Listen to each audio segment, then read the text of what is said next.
अधिकार क्या है? आप सुनते हैं कि मनुष्य की 3 मूलभूत आवश्यकताएं, रोटी, कपड़ा, मकान। वैदिक संस्कृति ये कहती है कि गरिमामय जीवन जीने के लिए, सुखपूर्वक जीवन जीने के लिए मनुष्य की मूलभूत आवश्यकताएं 3 नहीं है, 9 है। समझने गिन ले, आप जानते भी हैं, बस केवल याद दिलवा रहा हूं। जल, वायु, भोजन, वस्त्र, आवास, चिकित्सा, शिक्षा, न्याय और मानसिक सुख या शांति। गरिमामय जीवन जीने के लिए, सुखमय जीवन जीने के लिए प्रत्येक मनुष्य को ये 9 चीजें मिलनी चाहिए। ये प्रत्येक मनुष्य की, चाहे किसी भी हिस्से में रहने वाला हो, उसकी मूलभूत आवश्यकताएं हैं। इन आवश्यकताओं की पूर्ति प्रत्येक मनुष्य की होनी चाहिए, यही उसके मानव अधिकार हैं। पर आज जिसे आप मानव अधिकार कह रहे हैं, वो मानव अधिकार की संकल्पना वैदिक संकल्पना नहीं है। कम से कम जिन अर्थों में कहा जा रहा है, वैदिक संस्कृति पहले कर्तव्यों की घोषणा करती, वैदिक संस्कृति पहले कर्तव्यों पर बल देती। कर्तव्य करने के बाद आपको जो मिलेगा पुष्प, उसे अधिकार कहा जाएगा। क्या कहते हैं भगवान कृष्ण गीता में? कर्मण्येवाधिकारस्ते मा फलेषु कदाचन। अधिकार पहले नहीं है, कर्म पहले है, और कर्म करने में ही आपका अधिकार है। फल तो बाद में अपने आप मिल जाएगा, परंतु आप फल की ओर ध्यान देंगे तो आप कर्म नहीं कर पाएंगे। इसलिए यदि आपको फल प्राप्त करना है तो ठीक ठीक आपको पहले कर्म करना होगा। और वैदिक संस्कृति मनुष्य में किसी प्रकार का विभेद नहीं करती। मनुष्यों में रंग भेद, नस्ल भेद, लिंग भेद, जाति भेद या अन्य जो भेद हैं, वो आज की देन है, मध्यकाल के बाद की देन है। वैदिक संस्कृति में ये भेद नहीं थे। गुण के आधार पर वैदिक संस्कृति भेद करती है मनुष्यों में। देखो, मनुष्य क्योंकि बुद्धि से विचार करता है, मन से चिंतन करता है, तो मन चिंतन के आधार पर, बुद्धि से चिंतन के आधार पर मनुष्यों में भेद तो हो जाएंगे, परंतु वो रंग का भेद नहीं होगा, वो नस्ल का भेद नहीं होगा, वो लिंग का भेद नहीं होगा, वो कुल का या वंश का भेद नहीं होगा। वैदिक संस्कृति में किसी प्रकार का कुल के आधार पर या वंश के आधार पर या लिंग के आधार पर कोई भेदभाव नहीं होता था। सबको अपनी उन्नति के समान अवसर थे। अच्छा, एक वेद मंत्र सुनाता हूं आप।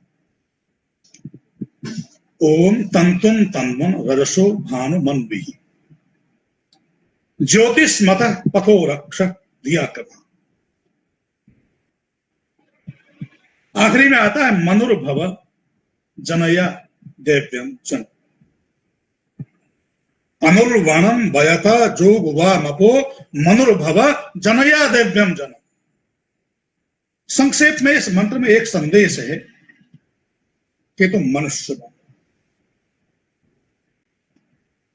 दुनिया की सारी संस्कृतियां कहती हैं कि तुम हिंदू बनो, तुम मुस्लिम बनो, तुम जैन बनो, तुम ईसाई बनो, तुम यहूदी बनो, तुम अमेरिकन बनो, तुम भारतीय बनो, तुम पाकिस्तानी बनो, तुम रशियन बनो, तुम चीनी बनो, या तुम IAS बनो या प्रोफेसर बनो। और वेद क्या कहता है? तुम और कुछ बनो या ना बनो, तुम सबसे पहले मनुष्य बनो। मनुर्भव जनया दिव्यम जन, मनुष्य बनो और अपने जैसे दिव्य समाज का निर्माण करो। पहले अच्छे स्वयं बनो और उसके बाद दिव्य समाज का निर्माण करो। ये वेद का उद्घोष है। अब इस मनुष्यता के आधार पर वेद पूरी दुनिया के दो हिस्से करता है, और जिन दो हिस्सों की मैं चर्चा कर रहा हूं उन पर दुनिया के लोगों ने बहुत विवाद किया है और उसके बारे में जनसाधारण को बहुत भ्रमित कर दिया है, छात्रों को तो किया ही है। दो भेद करता है वेद, आर्य और अनार्य। मैं निवेदन करूं, आर्य या अनार्य नाम की दुनिया में वेद कोई नस्ल नहीं कहता कि गोरा रंग का आर्य है तो काले रंग का द्रविड़ है या अनार्य है। ऐसा वेद का संदेश नहीं। आर्य और अनार्य का जो भेद वेद करता है वो इस आधार पर करता है कि जो अच्छे कर्म करता है, जो सबके साथ न्याय करता है, जो सत्य का व्यवहार करता है, जो अपने कर्तव्यों का पालन करता है, चाहे वो समाज के प्रति हो, चाहे वो परिवार और माता पिता के प्रति हो, चाहे देश के प्रति हो, चाहे पूरी दुनिया के प्रति हो, अपने कर्तव्यों का जो उसको दिए हुए हैं उनका ठीक ठीक पालन करता है, वो आर्य है। और जो इन कर्तव्यों का पालन करने में व्यवधान डालता है वो अनार्य है। तो इसमें कहीं भी ये नहीं कहा कि जो ऐसे रंग का है या जो इतना लंबा है या जिसकी नाक लंबी है वो आर्य है, या जिसकी नाक ठिकनी है वो अनार्य है।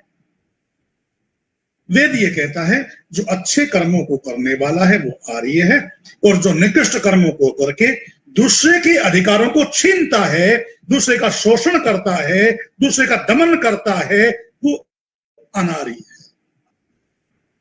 उस अनार्य को वेद ये संदेश देता है। वेद ये नहीं कहता कि जो आर्य नहीं है उसको जीने का अधिकार नहीं है, ये नहीं कहता वेद।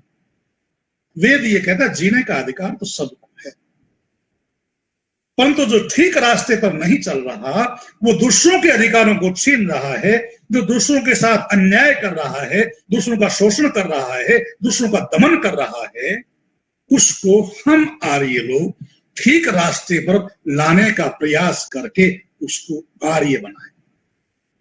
इसलिए वेद का एक उद्घोष क्या है? कृण्वन्तो विश्वम आर्यम। पहला उद्घोष क्या था? मनुर्भव, तुम स्वयं मनुष्य बनो और कुछ नहीं बनो, सबसे पहले तुम मनुष्य बनो। और उसके बाद कहा तुम मनुष्य बन करके अच्छे कर्तव्यों का निर्वहन करने वाले आर्य बनो। आर्य का मतलब श्रेष्ठ महामानव जिसे कहते हैं, अच्छे रास्ते पर चलने वाला सुपथगामी जिसे कहते हैं, वो आर्य है। और इसका संदेश वेद कहते हैं कृण्वन्तो विश्वम आर्यम, स्वयं आर्य बनो और सारी दुनिया को आर्य बनाओ।